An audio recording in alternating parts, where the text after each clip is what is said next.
ప్రస్తుతం మనము Hayath Nagar bus stop దగ్గర ఉన్నాము. ఇక్కడ నుంచి ప్రతిరోజు ఈ ప్రాంతం నుంచి దాదాపు 45,000 నుంచి 50,000 వాహనాలు నిత్యం వెళ్తుంటాయి వస్తుంటాయి.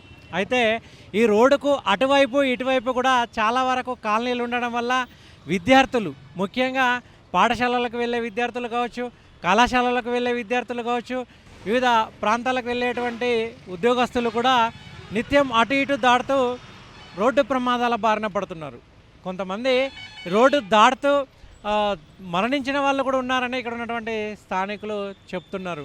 మొత్తానికి ఇక్కడ కూడా రోడ్డు విస్తరణ పనులు చేపట్టాల్సిన అవసరం ఎంతైనా ఉందంటున్నారు. 3 ఏళ్ల క్రితం ప్రారంభమైనటువంటి పనులు ఇంకా ఇక్కడ విస్తరణ జరగడం లేదు ఎందుకు అని ఇక్కడ ఉన్నటువంటి స్థానికులు ప్రశ్నిస్తున్నారు. తక్షణమే ఇక్కడ 6 లైన్ల విస్తరణను చేపట్టాలని డిమాండ్ చేస్తున్నారు.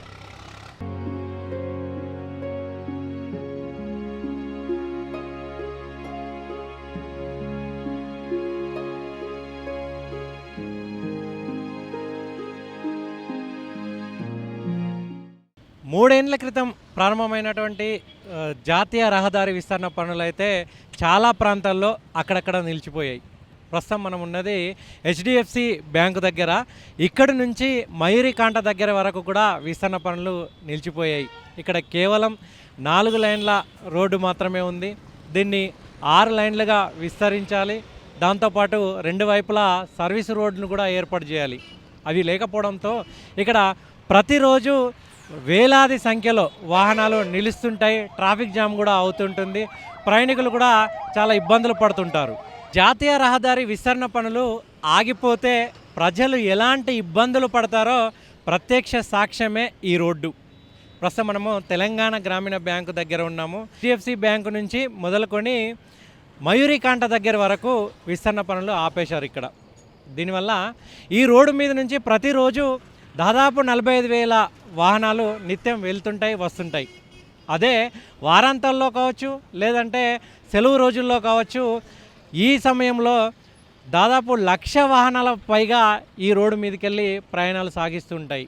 ఇన్ని వాహనాలు ఒకేసారి రోడ్ ఎక్కడంతో ప్రయాణికులంతా కూడా చాలా ఇబ్బందులు పడుతుంటారు. 10 నిమిషాలు, పావు గంటలో గమ్యస్థానానికి చేరుకునే వాళ్ళంతా కూడా దాదాపు 45 నిమిషాల నుంచి గంటన్నర సమయం పడుతుందంటున్నారు. ఈ NH65 విస్తరణ పనులు 3 సంవత్సరాల క్రితం ప్రారంభమయ్యాయి. దాదాపు కిలోమీటర్ వరకు మాత్రమే ఈ పనులను నిలిపివేశారు. ఎందుకంటే ఇక్కడ భూసేకరణ ఇబ్బందికరంగా మారిందని స్థానికులు కొంత అభ్యంతరం వ్యక్తం చేస్తున్నారని ఇక్కడ పనులు నిలిపేసినట్లు చెప్తున్నారు. ఏదేమైనప్పటికీ ఈ జాతీయ రహదారి మీద విస్తరణ పనులు ఆగిపోవడంతో ఇక్కడ ఉన్నటువంటి స్థానికులతో పాటు నిత్యం ప్రయాణించేటువంటి వాహనదారులంతా కూడా నరకం అనుభవిస్తున్నారు. ఇక్కడ ఈ రోడ్డు విస్తరణ జరగకపోవడం వల్ల ప్రయాణికులు కావచ్చు, ఇక్కడ ఉన్నటువంటి స్థానికులు కావచ్చు ఎట్లా ఇబ్బంది పడుతున్నారు. పండుగ సమయాలలో నిత్యం ఇక్కడి నుంచి విజయవాడ హైవే అనేది చాలా రద్దీ ప్రాంతంగా ఉన్నది కాబట్టి ఇక్కడ నుంచి వెళ్ళేటప్పుడు వాహనదారులకు చాలా ఇబ్బందిగా ఉన్నది. ముఖ్యంగా హయత్ నగర్, అబ్దుల్లాపూర్ మెట్లో రోడ్డు విస్తరణ జరగకపోవడం వల్ల జనాలు చాలా ఇబ్బంది పడుతున్నారు. తక్షణం దీనిపైన ప్రభుత్వం చర్యలు తీసుకొని ఇక్కడ రోడ్డు విస్తరణ అనేది వెంటనే జరపాలని చెప్పేసి మేము కోరుకుంటున్నాం. రోజు ఇక్కడ కాలేజెస్ కూడా చాలా ఒక 10 కాలేజీల వరకు ఇంజనీరింగ్ కాలేజెస్లు ఉన్నాయి. ఈ మెట్టు అబ్దుల్లాపూర్ మెట్ సరౌండింగ్లో 10 ఇంజనీరింగ్ కాలేజీలు ఉన్నాయి. అలాగే స్టూడెంట్స్ కూడా ఒక 50,000 మంది స్టూడెంట్స్ వరకు ఇక్కడే ఉంటున్నారు. కనుక వెళ్ళేటప్పుడు చాలా ఇబ్బందిగా మారిపోయింది. రోడ్ అనేది చిన్నగా అయిపోయేసరికి చాలా ఇబ్బందులు ఎదుర్కోవాల్సిన పరిస్థితి వస్తున్నది. ఇక్కడ మనం రోజు చూస్తున్నాం, చాలా వాహనాలు దీని నుంచి రహదారి విజయవాడకి వెళ్తూ ఉంటాయి.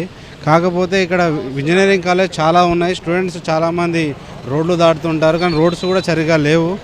కానీ బ్రిడ్జ్కు మాకు చాలా ఇబ్బంది అవుతుంది. బ్రిడ్జ్ అన్నా సరే ఫుట్ ఓవర్ కానీ జల్దీ ఏర్పాటు చేస్తే స్టూడెంట్స్ కూడా ఈజీగా వెళ్తూ ఉంటారు. ఇటు ఎందుకంటే మనం కవడిపల్లి రోడ్డు, గట్కేశ్వర రోడ్డు చూసుకుంటేనేమో విజ్ఞాన్ కాలేజ్ ఉంది, మళ్ళీ అటు సైడ్ చూసినా అవంతి ఉంది, నోవా కాలేజ్ ఉంది, ఇవన్నీ ఉన్నాయి. భారీగా రోజుకు ఒక 50,000 మంది ఇక్కడ బస్సులు దిగుతుంటారు. అటు రోడ్ ట్రాన్స్పోర్ట్ చాలా యాక్సిడెంట్లు కూడా అవుతున్నాయి. ఇంకోటి ఏంటంటే చాలా స్పీడ్గా వాహనాలు వస్తున్నాయి. ఇక్కడ రోడ్డు కూడా మంచిగా లేవన్నమాట. ఒక క్రమిక ట్రాఫిక్ పోలీసులు కూడా ఇక్కడ ఏర్పాటు చేసి సిగ్నల్ని కూడా ఏర్పాటు చేస్తే కొంచెం మంచిగా ఉంటుంది. ఇప్పుడు సంక్రాంతికి కొన్ని లక్షల వాహనాలు ఇక్కడ నుంచి పోతూ ఉంటుంది. మనం పోయినసారి చూసినాం, పోయినసారి కూడా ఇదే విధంగా అస్తవ్యస్తంగా ఉన్నాయి రోడ్లన్నీ. అందుకనే ఈసారి సంక్రాంతి లోపు ఇంకా టైం ఉంది, మనకు ఒక 13 రోజులు టైం ఉంది. 12 తారీఖు నుంచి ఫుల్ క్యూ అవుతుంది. ఇక్కడ నుంచి మొదలు కొట్టుకుంటే అంబర్పేట అవతల దాకా ట్రాఫిక్ ఉంటుంది. అటుకెళ్ళి హైదరాబాద్ రావాలన్నా మళ్ళీ సంక్రాంతి వేడుకలు పూర్తి చేసుకుని ఆంధ్ర నుంచి ఇక్కడికి వచ్చినా కానీ ఇక్కడ నుంచి కొత్తగూడెం దాకా ఫుల్ ట్రాఫిక్ జామ్ ఏర్పడుతుంది. ఇంకా 10 రోజులు 15 రోజులు ఉంది. మన ఈ రామోజీ ఫిలిం సిటీ గేట్ నుంచి మైరికాంట ఉంటుంది, అక్కడ వరకు ఒక లేయర్ రెండు వైపులా ఒక లేయర్ వేసినామనుకో చాలా ఈజీగా వాహనాలు వెళ్ళిపోతాయి. లేకపోతే మాత్రం చాలా ఇబ్బంది జరుగుతుంది, జనాలకు ఇబ్బంది అవుతుంది. ఏమైనా అంబులెన్స్ వచ్చినా కానీ సైడ్ అనే పరిస్థితి ఉంటుంది. ఎందుకంటే ఇప్పుడు సింగిల్ వేనే ఉంది, మైరికాంట అవతల నుంచి డబల్ వే ఉంది, అయినా కానీ ఫుల్ జామ్ అయితే అంబులెన్స్ కానీ ఏమైనా అమ్మాయిలకు కానీ ఎవరికైనా జరిగినా కానీ చాలా ఇబ్బంది అవుతుంది. ఈ 10 రోజులన్నా కొంచెం వరకన్నా రోడ్లు మాత్రం నీట్గా చేసినట్టయితే ఇలాంటి ఇబ్బంది కాకుండా కొంచెమన్నా దాని ఇబ్బందిని మనం తొలగించినట్టు అవుతాం.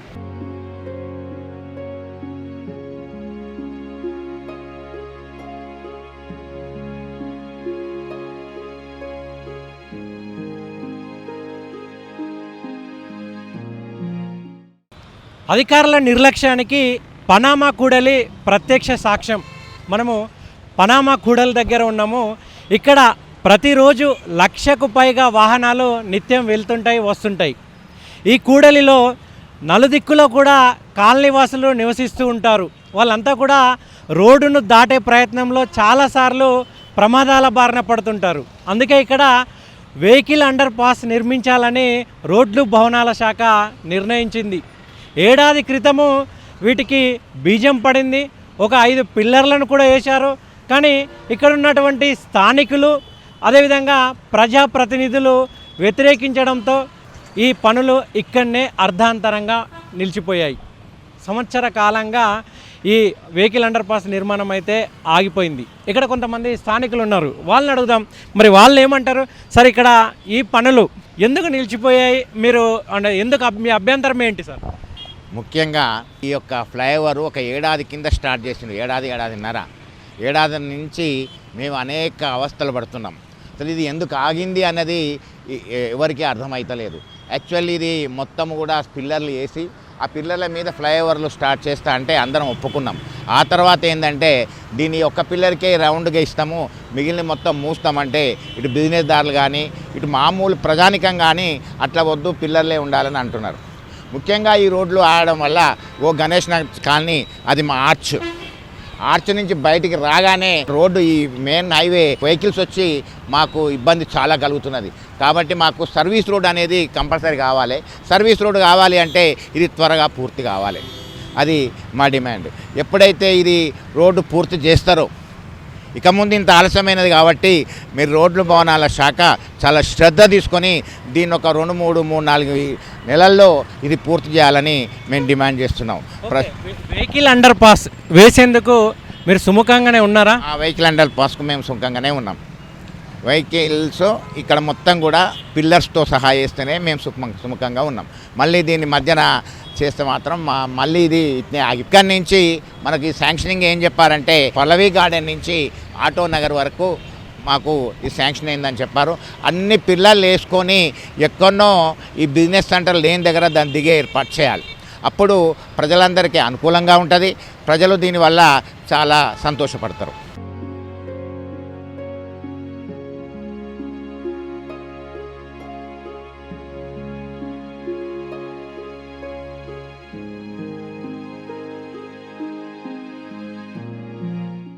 హైదరాబాద్ విజయవాడ జాతీయ రహదారి మృత్యు రహదారిగా చెప్పుకోవచ్చు. ఎందుకంటే ఈ రహదారి మీద 17 బ్లాక్ స్పాట్లను అధికారులు గుర్తించారు. కానీ ఇప్పటి వరకు అక్కడ ఎక్కడ కూడా పునరుద్ధరణ పనులు అయితే చేపట్టడం లేదు. తాత్కాలిక పనులు అంటే చిన్న చిన్న మరమ్మతులను చేసి చేతులు దులుపుకుంటున్నారని స్థానికులు ఆరోపిస్తున్నారు. దీనివల్ల ఎటువంటి ప్రయోజనం లేదంటున్నారు. ఒక్కో బ్లాక్ స్పాట్ దగ్గర ప్రతి ఏడాది 20 మంది మృత్యువాత పడుతున్నారు, 50 మందికి పైగా గాయాల పాలవుతున్నారు. ఇంత జరుగుతున్నా కానీ అధికారులు చూసి చూడనట్లు వ్యవహరిస్తున్నారు. ప్రయాణికులకు మేలు జరగాలంటే ఈ రహదారి మీద పూర్తి స్థాయి విస్తరణ పనులు చేపట్టాలని, అదేవిధంగా వెహికల్ అండర్ పాస్లు నిర్మించాలని, అప్పుడే వాహనదారులకు మేలు జరుగుతుందని స్థానికులు డిమాండ్ చేస్తున్నారు.